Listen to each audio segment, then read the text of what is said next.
So here is Nate Smith doing this drum fill as it was recorded, and then I'll show you my attempt.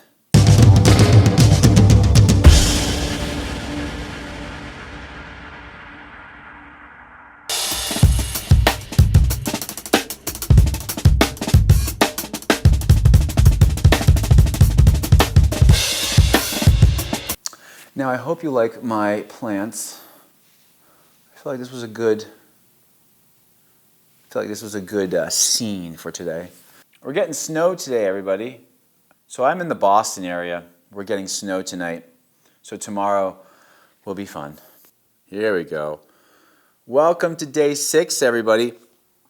So today I spent some time earlier today working on Nate Smith Part 2.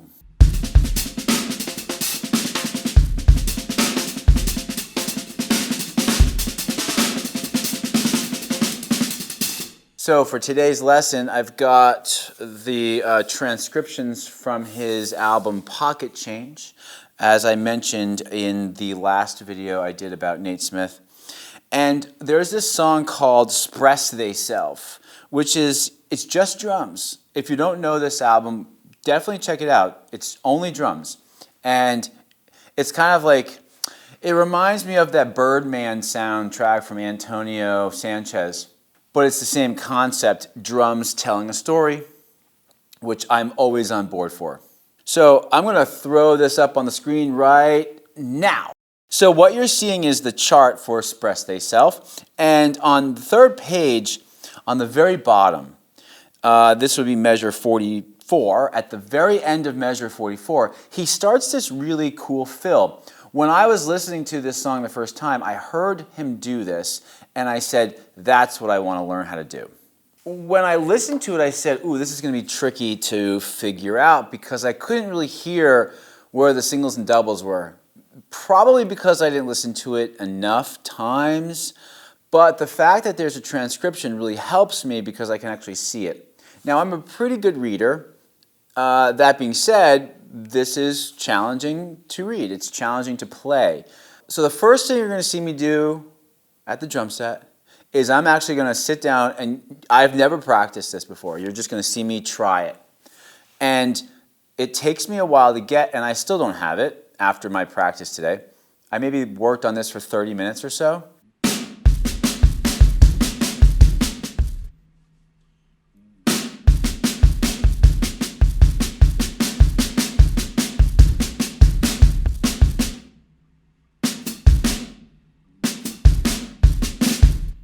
Okay, but the first thing you're going to see me do is you're going to see me just try the rhythm, and then you're going to see me put my right hand behind my back because I don't want to play the hi-hat parts because I'm not ready for that yet. So I'm just trying to figure out the bass drum and the snare drum part, and I'm going super slow. I am going drastically under tempo.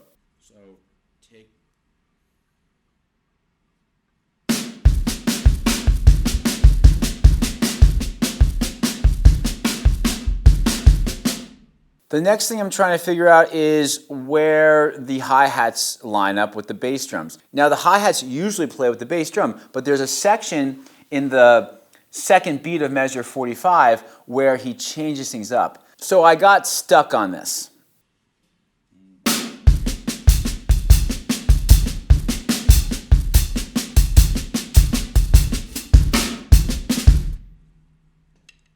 Then I turned the camera off and I said, let me just practice this without, wasting anybody else's time. So I sat down and played it for a little bit. Then I came back. So when I started recording again, something interesting happened. I remembered something that I had heard Benny Greb say. If you don't know Benny Greb, shame on you. You should. Go check Benny Greb out. He wrote a whole entire book about practicing. And one thing he talks about is the idea of practicing slow. Almost every teacher that you have ever had, that I've ever had, they have something for you to learn, and the first advice is to play it slow. If I were to try to sit down and play this little lick at tempo, I would fail miserably. But if you go one note at a time, The beginning of this phrase I can play pretty easily, but when I get to that second beat of measure 45, I get a little screwed up.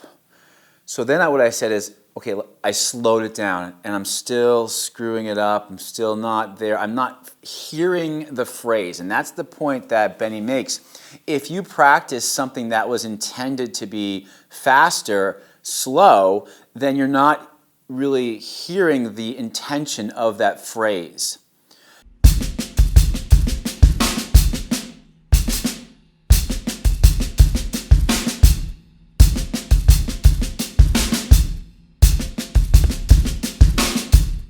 To his point, I then, as you're about to see, sat down and I just played a little piece of it, then I added a note, then I added a note, then I added a note. And then as I kept going, maybe on like the 5th or 6th edition, I started to actually hear the phrase and feel the phrase.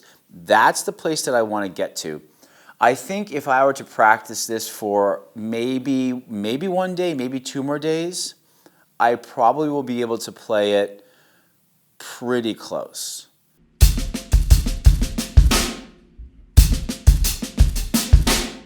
Because now my approach is to practice it faster, but practice the first 5 notes, 5 notes, 5 notes, 5 notes. Keep doing that until you have it in your body. Then add the 6th note. And that might throw a little bit of a curveball at you. Might be tricky, but you'll get it. Keep doing the 6 notes, 6 notes. Get it into your hands and into your body, and then keep going forward. It takes some time, but you will be able to play it closer to tempo than if you start super slow and then speed it up, over time. I think it's a quicker process. It's also a little bit more enjoyable. I think when I was playing it really super slow, I was starting to get a little frustrated when I would just miss a hit. The really cool thing about this lick is that Nate Smith is doing some of the things that I talked about the other day. He's doing a lot of doubles. He even puts in a little buzz rough thing at the very end of the fill. And he also incorporates the left hi-hat foot.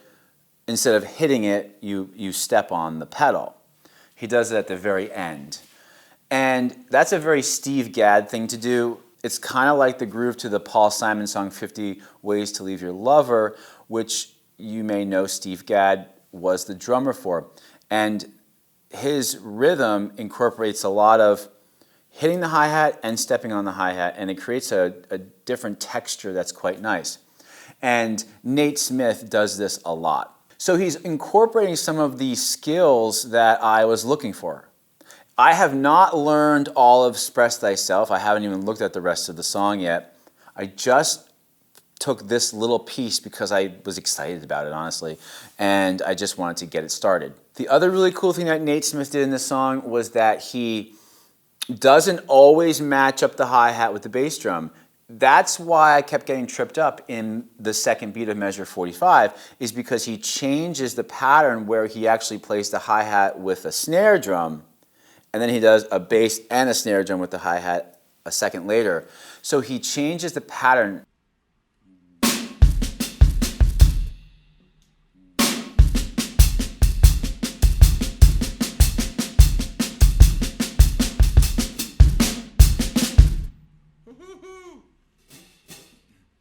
Some mistakes. This is a classic example of a drum fill that really utilizes right brain, left brain capability. The whole idea of your right hand following your right foot and then your left hand following your left foot is a big part of learning the drum set and learning coordination. But then when you twist it all around, your brain starts to freak out a little bit, and you have to figure out how to manage that. I always tell my students that your right brain and your left brain are having a battle right now and trying to figure out what it is you want your body to do. And eventually they come into an agreement and they work it all out. So this is an example of, but I appreciate it, man. It's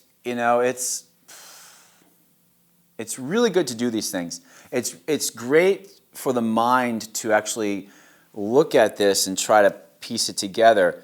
I always say I admire the people who can hear this and know how to play right away. And there are times when I can do that. I do have a pretty good ear, but I also enjoy seeing it as well. For me, seeing it's a faster road to success. Thanks again, guys, for watching day 6. Please subscribe, like, comment, reach out to me, hit the thumbs up. That's what like is. And I'll see you guys tomorrow. Take care.